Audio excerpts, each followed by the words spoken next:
Breaking news అంతోంది. Snake gang కేసులో దోషులకు రంగారెడ్డి జిల్లా కోర్టు శిక్షలు ఖరారు చేసింది. 8 మంది దోషులకు శిక్ష ఫైనల్ చేసింది. 7గురికి యావజ్జీవం, మరొకరికి 7 ఏళ్లు శిక్ష విధించింది. ఈ కేసులో 8 మందిని కోర్టు దోషులుగా నిన్ననే తేల్చింది. ఒకరిని నిర్దోషిగా రిలీజ్ చేసింది.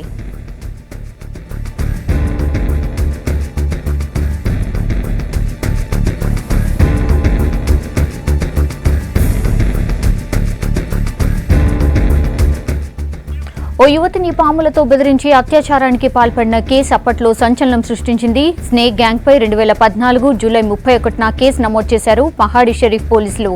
దాదాపు 2 ఏళ్ల పాటు కేసును విచారించింది రంగారెడ్డి జిల్లా కోర్టు.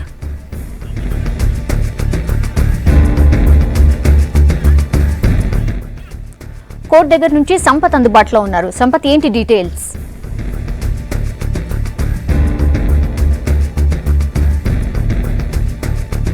కొత్తగా సంచలనాన్ని రేపిన స్నేక్ గ్యాంగ్ ఉదంతంపై ఎట్టకేలకు కోర్టు నుంచి తీవ్రమైనటువంటి ఒక జడ్జిమెంట్ వచ్చింది. కొద్దిసేపటి క్రితమే రంగారెడ్డి జిల్లా court 14th session judge Varaprasad ఒక జడ్జిమెంట్ ఇవ్వడం జరిగింది. దాంట్లో స్నేక్ గ్యాంగ్ లో ఉన్నటువంటి ఫైసల్ దయానితో పాటు A1 నుంచి A7 వరకు ఉన్నటువంటి నిందితులకు జీవిత ఖైదు విధించారు. అలాగే A8కి 20 నెలల జైలు శిక్ష విధించారు. దానికి సంబంధించిన శిక్షల తీవ్రత ఏంటి, అట్లాగే దీనికి సంబంధించిన విషయాలపై మనతో మాట్లాడడానికి అడ్వకేట్ నరేష్ ఉన్నారు. చెప్పండి. ఈరోజు ఈ యొక్క జడ్జిమెంట్ అనేది మన యొక్క భారతదేశం మొత్తం ఎదురు చూస్తుంది. ఈ యొక్క జడ్జిమెంట్లో ముఖ్యంగా A1 నుంచి A7 ఎవరైతే ఉన్నారో ఫైసల్ దయాని, బాదక్ బరాబా, తయ్యబ్ బసాలామా, మొహమ్మద్ ఫర్వీజ్, సయ్యద్ అన్వర్, కాజా అహ్మద్, మొహమ్మద్ ఇబ్రాహిం వీళ్ళందరికీ 395 సెక్షన్ కింద లైఫ్ ఇంప్రిజ్మెంట్ వేస్తూ ఒక్కొక్కరికి 5,000 రూపాయలు ఫైన్ కట్టాలని కూడా చెప్పడం జరిగింది. అదేవిధంగా 506 సెక్షన్ కింద 7 సంవత్సరాల జైలు శిక్ష చేస్తూ ఒక్కొక్కరికి 5,000 రూపాయలు ఫైన్ కట్టాలని చెప్పడం జరిగింది. ఏదైతే 354B సెక్షన్ ఉందో ఆ సెక్షన్ ప్రకారము 7 సంవత్సరాల జైలు శిక్ష చేస్తూ 5,000 రూపాయలు ఫైన్ కట్టాలని చెప్పడం జరిగింది. అదేవిధంగా 452 సెక్షన్ కింద 7 సంవత్సరాల జైలు శిక్ష 5,000 ఫైన్ వేయడం జరిగింది. ఏదైతే A8 ఉన్నాడో ఆయన ఆలీ బరక్బాకు మన యొక్క ఏజును పరిగణలోకి తీసుకొని అతన్ని విడుదల చేయాలని చెప్పి కోర్టు వారు విన్నపించడం జరిగింది. 7 సంవత్సరాల ఇంప్రిజన్మెంట్ గురించి మొదటగా ఒక వాదన వచ్చింది వరకు. దీంట్లో అంటే దీన్ని ఎట్లా పరిగణించి ఇచ్చారు? ఇప్పుడు A8కు సెక్షన్ వచ్చేసి 411 కింద తీసుకోవడం జరిగింది. 411 సెక్షన్ 2 ఇయర్స్ ఇంప్రిజ్మెంట్ మాత్రమే ఉన్నది. అతని యొక్క ఏజ్ను పరిగణలోకి తీసుకొని అతనికి 20 నెలలు జైలు శిక్ష విధిస్తూ అది ఆల్రెడీ జైల్లో 20 నెలలు ఉండడం కాబట్టి అది రిలీజ్ చేయాలని చెప్పి కోర్టు వారు జైలు వారి అథారిటీకి విన్నపించడం జరిగింది. ఆఖరిసారిగా నిందితులను కొన్ని విషయాలు చెప్పుకోవచ్చు, ఏదైనా మీరు చెప్పుకోవచ్చు అని కోర్టు చెప్పడం. వాళ్ళు ఏం చెప్పారు? వాళ్ళు తన యొక్క ఫ్యామిలీ బ్యాక్గ్రౌండ్, నాకు తల్లిదండ్రులు ఉన్నారు, భార్య బిడ్డలు ఉన్నారు కాబట్టి అవన్నీ పరిగణలోకి తీసుకొని మా యొక్క జైలు శిక్షాకాలం తగ్గించాలని చెప్పడం జరిగింది. కానీ ఈరోజు వీళ్ళు చేసినటువంటి అకృతాలకు జడ్జి గారు ఖచ్చితంగా జైలు శిక్ష వేయడం జరిగింది. 2 సంవత్సరాల శిక్షణ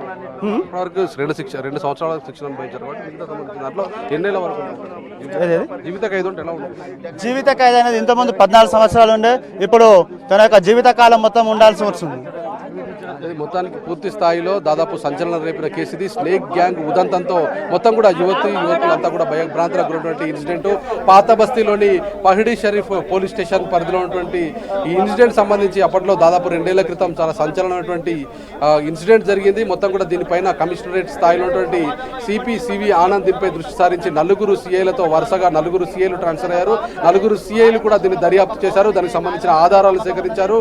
376D సంబంధించి, ఎందుకంటే 376G గ్యాంగ్ రేపుకి సంబంధించిన ఇన్సిడెంట్ లో కొంతవరకు యువతి ముందుకు వచ్చి స్టేట్మెంట్ ఇవ్వలేదు కాబట్టి లైఫ్ ఇంప్రిజ్మెంట్ కి ఛాన్సెస్ ఉంటాయో లేదన్నటువంటి అభిప్రాయం నుండి వరకు న్యాయ నిపుణులు భావించారు. కానీ కొంత అత్యంతమైనటువంటి ఒక కేసు 354B కింద దీన్ని అభియోగంగా భావిస్తూ తీవ్ర పరిణామాలను ఎదుర్కోవాల్సి ఉంటుందంటూ కోర్టు అభియోగాన్ని మోపుతూనే మొత్తానికి లైఫ్ ఇంప్రిజన్మెంట్ జీవిత ఖైదు విధించింది.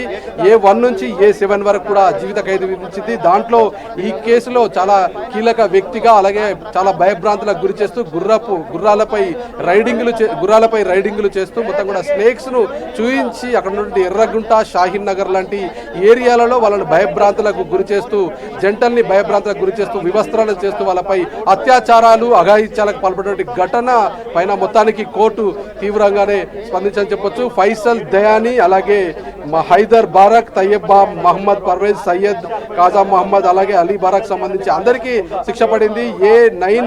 దీంట్లో ఎవరైతే A9 గా ఉన్నటువంటి నిందితులు ఎవరున్నారో సలాం హందీని నిన్ననే తనను నిర్దోషిగా వెలువరుస్తూ తనను పంపించడం జరిగింది. ఎట్టకేలకు ఒక స్కార్పియో వాహనాన్ని తన సొంత పనులకు ఉపయోగించాడు. ఈ నేరాల్లో తనది కూడా పాత్ర ఉందనేది కోర్టులో అభియోగాలు మోపారు. కానీ అభియోగాలు నిలబడలేదు. 2 ఏళ్ల పాటు జైలు శిక్ష కూడా విధించడం జరిగింది. దీంట్లో ముసలి వయసులో ఉన్నటువంటి ఒక వ్యక్తి నుంచి ఒక యంగ్స్టర్ వరకు 22-23 సంవత్సరాలు ఉన్నటువంటి యువకుల వరకు ఉన్నారు. ఇందులో తండ్రి కొడుకులు కూడా ఈ ఉదంతంలో ఉండడం మొత్తం కూడా కలకలం రేపుతున్నటువంటి ఇన్సిడెంట్. మొత్తానికి ఏది ఏమైనప్పటికీ చాలా కొంతమంది అంత హర్షణీయమైనటువంటి జడ్జిమెంట్ ఇచ్చారనేది అందరూ కూడా అంతా సర్వత్రా వినిపిస్తున్న పరిస్థితి. సైబరాబాద్ పోలీస్ కమిషనరేట్ లో గతంలో కూడా 20 సంవత్సరాల జైలు శిక్ష విధించినటువంటి అభయ కేసు ఉదంతం తర్వాత మరో సంచలన కేసుగా సైబరాబాద్ కమిషనరేట్ లో దీన్ని చెప్పొచ్చు. మొత్తం కూడా స్నేక్ గ్యాంగ్ ఇన్సిడెంట్ లో మొత్తం కూడా భారీ ఎత్తున సాక్ష్యాధారాలు సేకరించడంతో పాటు అన్ని ఆధారాలు సేకరించిన తర్వాత 21 మంది వాంగ్మూలాన్ని స్పెషల్ జడ్జి ముందు నమోదు చేసిన తర్వాత దీన్ని పూర్తి స్థాయిలో అన్ని ఆధారాలు సేకరించి సైంటిఫిక్ ఎవిడెన్సెస్ ని అందుబాటులోకి తీసుకున్న తర్వాత పక్కా ప్రణాళికతో విచారణలో 2 ఏళ్ల పాటు సుదీర్ఘమైన విచారణలు కొనసాగిన అనంతరం నిన్న శిక్ష ఖరారు చేసిన రంగారెడ్డి కోర్టు మొత్తానికి A1 నుంచి సయ్యద్ ఉన్నటువంటి ఫైజల్ దయాని అండ్ గ్యాంగ్ లో ఉన్నటువంటి A1 నుంచి A7 వరకు కూడా వాళ్ళందరికీ కూడా జీవిత ఖైదు విధించారు. A8 గా ఉన్నటువంటి మరో వ్యక్తికి దీంట్లో దాదాపు 20 నెలల జైలు శిక్ష విధించారు. ఎవరైతే A9 గా ఉన్నటువంటి వాళ్ళు నిర్దోషిగా విధించారు. చాలా వరకు వాళ్ళు కొన్ని వాదనలు కూడా వినిపించారు. వాదనల్లో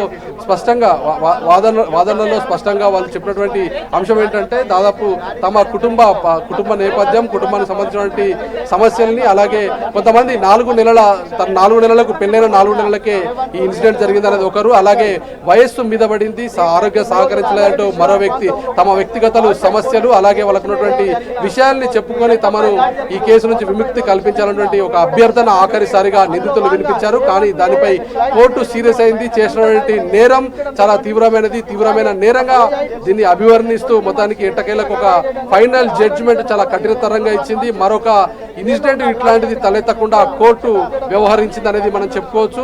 ఇది చాలా హర్షణీయంగా కూడా చెప్పవచ్చు. ఎందుకంటే చాలా భాగ్యనగరంలో హైదరాబాద్ లాంటి సిటీని ఆనుకున్నటువంటి ఏరియాలో ఇలాంటి ఇన్సిడెంట్ జరగడం, ఇలాంటి ఆకృత్యాలు, అత్యాచారాలు, అఘాయిత్యాలు జరగడం అనేది ముక్కున వేలేసినటువంటి ఇన్సిడెంట్. దాంట్లోనూ కొన్ని జీవరాశుల్ని బేస్ చేసుకొని భయభ్రాంతులకు గురి చేసి వాళ్ళందరినీ కూడా అందుబాటులోకి తీసుకొని జంటల్ని భయపెట్టించి వెంటబడినటువంటి ఇన్సిడెంట్ పైన మొత్తానికి కోర్టు అయితే ఒక ఫైనల్ జడ్జిమెంట్ ఇచ్చింది. లైఫ్ ఇంప్రిజన్మెంట్ వేసింది.